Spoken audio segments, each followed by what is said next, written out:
여당 대변인 정치입니다. 현안 브리핑 말씀드리겠습니다.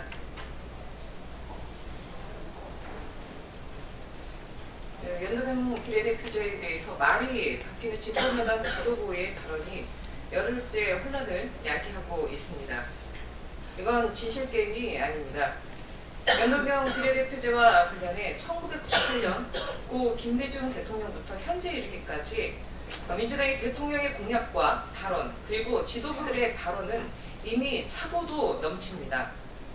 지금 이 상황을 한마디로 얘기하자면 그동안 모두가 낯을 두고 기력이라고 말했는데 돌연 더불어민주당이 니은이라고 하는 상황입니다. 이미 언론을 통해 공개된 사항들도 있지만 연동형 비례대표제와 관련돼 몇 가지 팩트체크가 필요합니다. 그래서 오늘 우선 두 가지만 먼저 말씀드리겠습니다. 우선 민주당이 그동안 공약은 권역별 정당명부 비례대표제다라고 얘기하고 있습니다. 이거는 맞습니다. 그럼에도 그동안 민주당이 주장한 정당명부 비례대표제는 정당 지지율과 의석수를 연동하는 독일식 정당명부 비례대표제였습니다. 특히 2015년 중앙선거관리위원회의 권역별 연동형 비례대표제에 대해서는 찬성 입장을 발표했고 이는 익히 알려진 사실입니다. 그렇다면 민주당이 답해야 되는 부분이 분명히 있습니다. 이미 대한민국 2004년 17대 국회의원 선거부터 1인 2표, 요즘에 흔히들 많이 나오는 병립형 정당명부 비례대표제가 실시되고 있습니다. 연동형이 아닌 정당명부 비례대표제를 권역별로 지금 민주당은 하자고 얘기하는데요. 현행 정부명부를 권역별로 하자는 것으로 이것은 현행보다는 비례성을 더욱 후퇴시키는 일본식 병립형 비례대표제와 같다는 말씀을 드립니다. 더불어민주당은 일본식 병립형 비례대표제에 대해서는 2015년 당시 이종걸 원내대표가 지역구도를 고착화시킨다며 단순 권역별 비례대표제를 채택하는 것이 아니라 독일식 연동형 비례대표제를 관철하는 것이 더 중요하다고 강조를 했고요. 이와 관련돼서는 폐기를 주문하기도 했습니다. 독일식도 아니고 의원 정수 확대도 불가하며 그럼에도 불구하고 비례성을 높이겠다고 하는 민주당의 권역별 정당명부 비례대표제는 도대체 무엇입니까? 이제 정체를 분명하게 밝혀줘야 될 때가 아닙니까? 앞뒤가 맞지 않는 발언을 늘어놓으면서 혼란만 가중하고 있습니다. 현행 정당명부 비례대표제를 일본식처럼 하자는 것인지 분명한 답을 해주시길 바랍니다.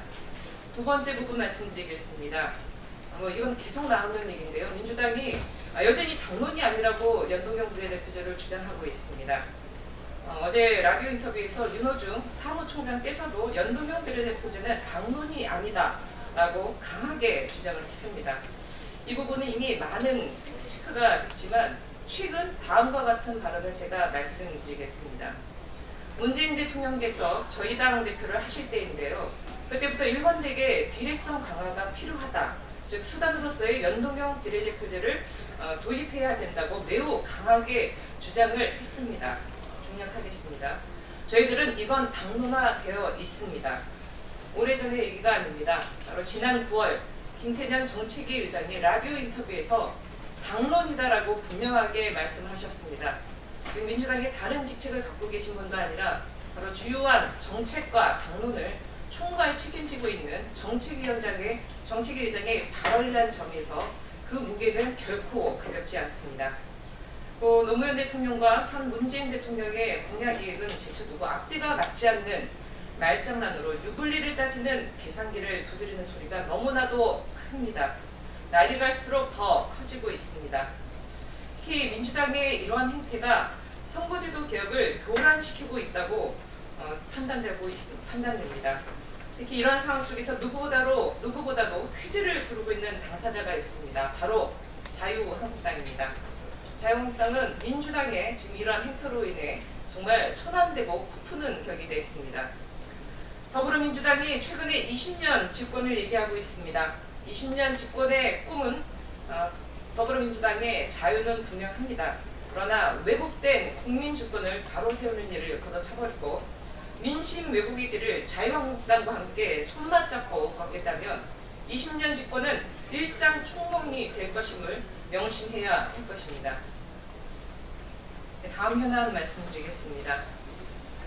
네, 소설 82년생 김지영이 누적 판매부수 100만 부를 돌파했다고 합니다. 대한민국 여성의 일생을 다룬 이 소설은 평범한 여성이 견고하게 쌓인 성차별의 벽 앞에서 무너져가는 과정을 사실적으로 그렸습니다. 내용만으로도 우리 사회에 매우 강한 울림을 주었지만 출간 2년이 지난 지금도 많은 사람들이 읽고 있다는 점은 시사하는 바가 큽니다. 82년생 김지영은 그 책의 소개문처럼 한국에서 살아가는 여성의 삶에 대한 가장 온화한 폭로입니다. 책의 내용뿐만 아니라 책을 두고 벌어진 논란은 여성들의 차별과 혐오, 폭력의 위협 속에서 살아가는 현실을 고스란히 드러냈습니다. 오히려 책 밖의 현실이 더 잔인하다는 여성들의 목소리는 결코 과장되지 않은 것입니다. 최근 벌어진 가정폭력 살인사건은 20만 명이 넘는 국민들의 청원을 받을 정도로 사회적으로 큰 충격을 주었습니다. 더 안타까운 것은 사건이 불거지고 나서야 이와 같은 페미사이드 범죄율이 집계되었다는 점입니다. 지난해 남편이 아내를 살해한 사건만 55건으로 살인사건 5건 중 1건이 매우 높은 수준입니다. 일주일에 한 명씩 남편에 의해 아내가 살해되었고 장기간에 걸친 가정폭력 끝에 살인한 점도 매우 참담합니다. 같은 기간 남자친구가 벌인 살인사건에 전 남편, 전 애인이 저지른 살인은 이 통계에도 포함되지 않았습니다. 최근 정부가 가정폭력 방지 대책을 합동으로 세운 것처럼 성차별을 타파하는데 전 사회적인 인식전환이 필요한 때입니다. 더 촘촘한 실태조사부터 시작해 예방책을 만드는데 적극적으로 나서야 할 것입니다. 정의당 또한 뿌리 깊은 성차별을 없애는 길에 앞장서며 여성주의 정당으로서 책무를 다하겠습니다. 다음 현안 브리핑은 선언으로 대체하겠습니다. 좋은 오후 되십시오. 고맙습니다.